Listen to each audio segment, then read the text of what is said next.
The French painter Paul Gauguin spent most of his later life in Tahiti, painting pictures of a tropical paradise. Art historians will talk about symbolism, but even a novice can see his palette of gorgeous colors, especially reds, golds, and blue.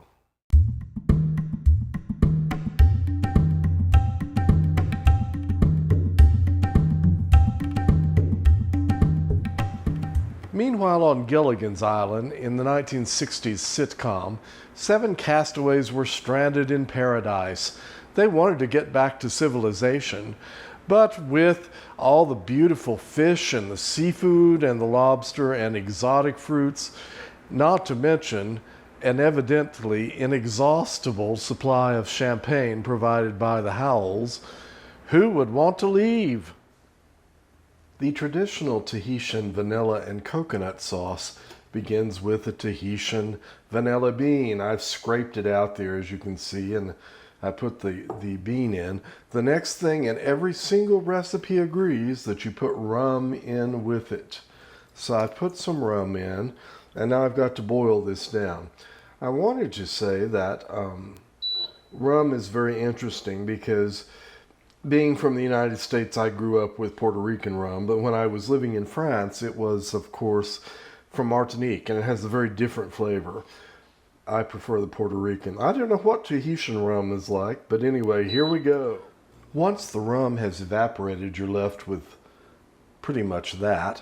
And in goes coconut milk. And then you'll just have to get as much as you want.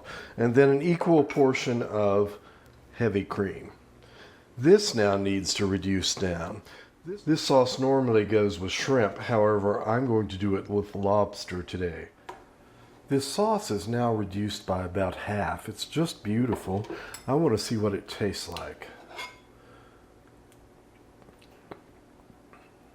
Oh, that's really lovely. Now, I just need to go cook a lobster and I'll be right back. If you can get taro root, that would be the perfect vegetable to accompany this. I couldn't, and so that's an American white sweet potato, which is very close. All right, so the next thing we need to do probably is begin with one of the sauces. So I'm going to use the coconut sauce, coconut rum vanilla sauce. And I'm going to spoon it around. And then I happen to have also a demi-glace that's made of beet. It's a vegetable one, very rich, but it's a pretty color. And that, you know, can go kind of along here. And then, let's see, we need to plate the lobster, so let's do that next. Got some there, some there, a little piece there. Perhaps we'll turn it that way. And I have some green leaves. These are orange leaves, so they can go right in, actually. And perhaps also a tile, a coral that I made earlier. Let's see, maybe a half of this would be just fine. Actually, I think the lobster is going to have to turn itself around a little bit. Now, if that breaks, we'll just use the other one.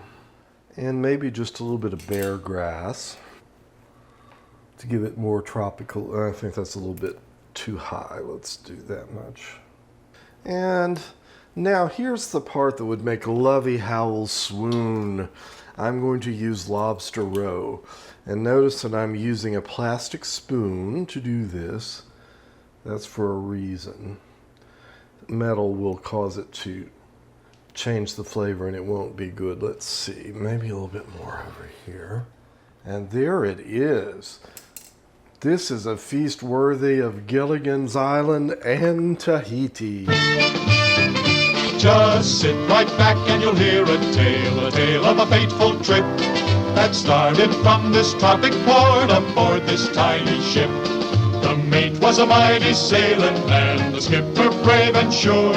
5 passengers set sail that day for a 3-hour tour, a 3-hour tour.